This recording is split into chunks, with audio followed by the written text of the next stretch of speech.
Hi, everyone. Welcome to the Harmony Foundation podcast series, and it's my pleasure to be joined with Norma Alkire with Transition Psychology Group out of Greeley, Colorado. Welcome. Thank you. So good to have you here and for you visiting us here at Harmony. We're going to step into learning more about transitions in a minute, but before we do, we want to learn a little bit more about you. You're an addictions counselor. You specialize in working with adolescents and adults. Can you talk with us a little bit more about your journey into getting into the field of addiction treatment?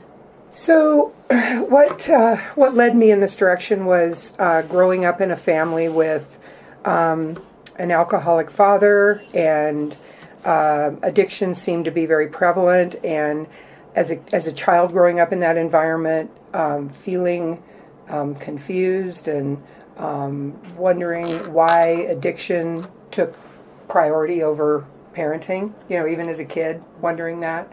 And then as I got older, just wanting to learn more about the disease and then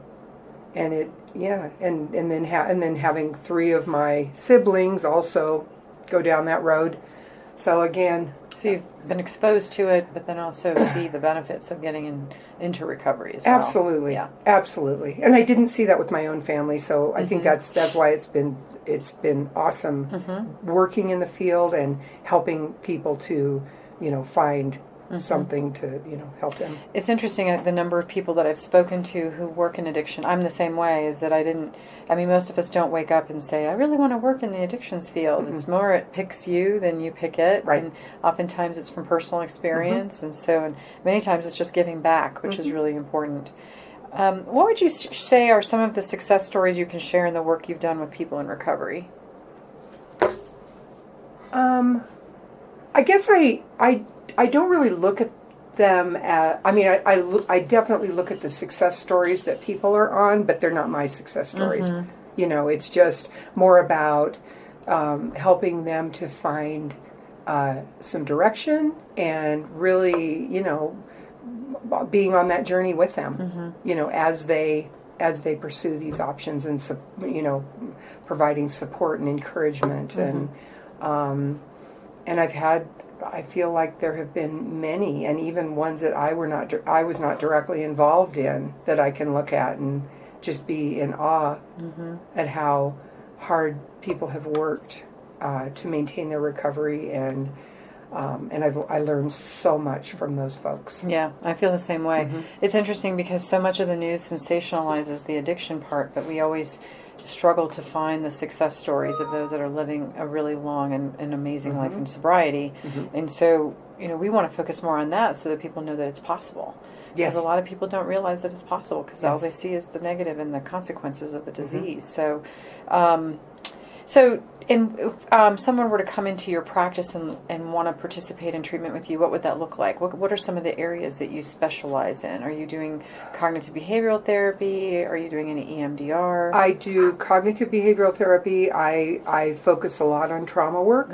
So whether it's I do a lot of EMDR. I'm a firm believer when people are ready. I never dive into that process because it can be traumatizing itself. So, just cognitive behavioral and really a lot of talk therapy. A lot of processing happens during that. Yeah, and you said that you work with adolescents as well. What's the difference between working with those two populations? The adolescents and the adults? Oh, boy. I think in this day and age, so many more external factors come into, bullying has changed with the adolescents. I work a lot with girls and just maneuvering through the social mess and again, being bullied with technology. Right. It is a blessing and a curse, they say. So absolutely. And if not given the right boundaries, can be devastating, I'm sure. So well, we always like to learn a little bit about the person behind the program, and so I'm going to ask you a couple personal questions. Okay. What is the book or books you've given most as a gift, and why? Or what are two or three books that you have that have greatly influenced your life? One of the books that I recommend to people often is I love Brene Brown and The Gifts of Imperfection. I love that book, and so I have lent that book out to many people.